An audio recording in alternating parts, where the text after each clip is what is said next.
How will this affect China's ambitions for their Made in China 2025 policy? The Chinese government has stated that they want to have Chinese global brands that are competing in high-tech sectors. So it's a real blow for companies like Huawei, which have managed to be global titans in many regards. And I think that a lot of Chinese tech companies, and beyond the tech sector as well, are beginning to reevaluate their plans to move into markets which are subject to U.S. influence on this. Sam, there's certainly an argument to be made that regional economies are more closely intertwined than we understand. I have a chart here in the Bloomberg which shows that if manufacturing slows down in China, that actually impacts the United States economy. Does he have a point when he says that the trade war is going to be damaging for global tech?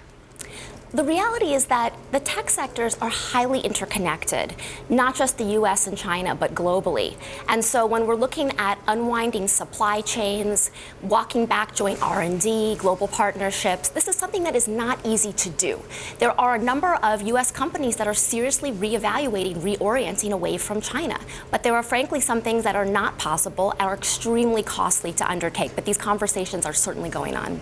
And of course, Canada also reviewing the use of Huawei or the access of Huawei into their 5G network. We're actually able to catch up with the Foreign Minister of Canada, Chrystia Freeland, at Davos. So take a listen to what she had to say.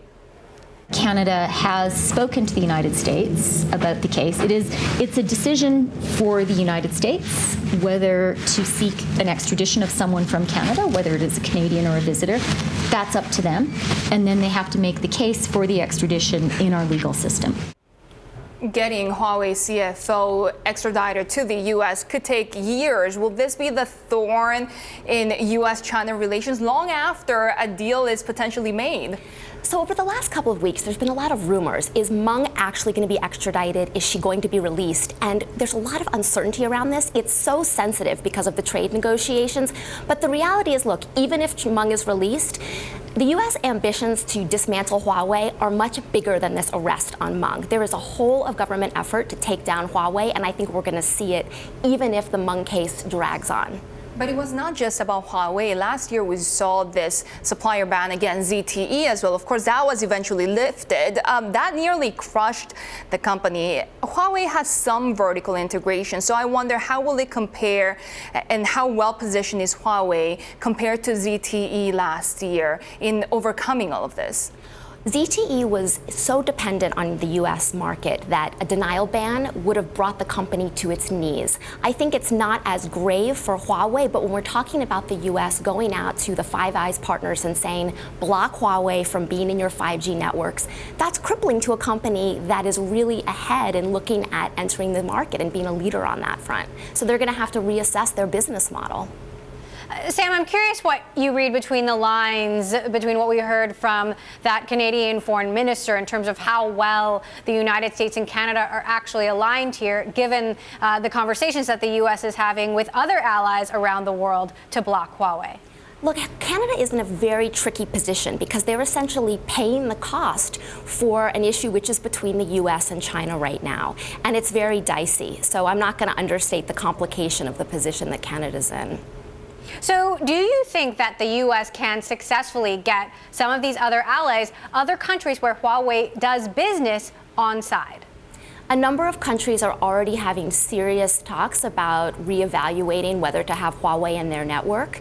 We're going to have to look and see, is the UK, for example, going to walk back the model that they have used for years where they evaluate the cybersecurity risks to having Huawei part of their network? I think that's been the model for how you can do it. And so if they're beginning to reevaluate that, you have Germany, others, Japan, this could be the bellwether of whether Huawei is going to need to reorient this global ambition in the 5G space. So last year in December, we saw China proposing this new IP law that would ban some companies that infringe on intellectual property, from financing, bonds, government funding.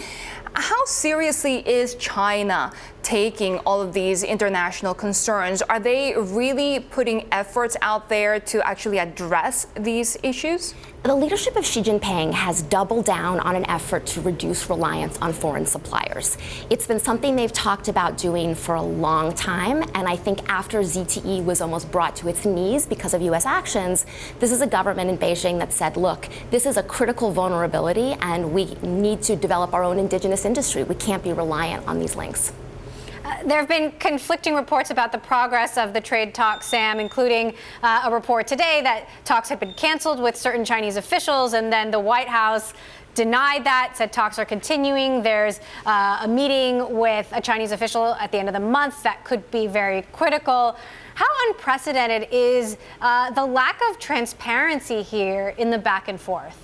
To me, what's unprecedented is the lack of coordination within the U.S. bureaucracy on this. The fact that to this day, we still don't know whether President Trump knew going into his dinner with Xi Jinping that Meng had been arrested or not, right? So the fact that this went on with a DOJ action simultaneously to an incredibly sensitive meeting between the two state leaders, that's the unprecedented factor. You layer on lack of transparency on top of it, and I think we're in a whole new world.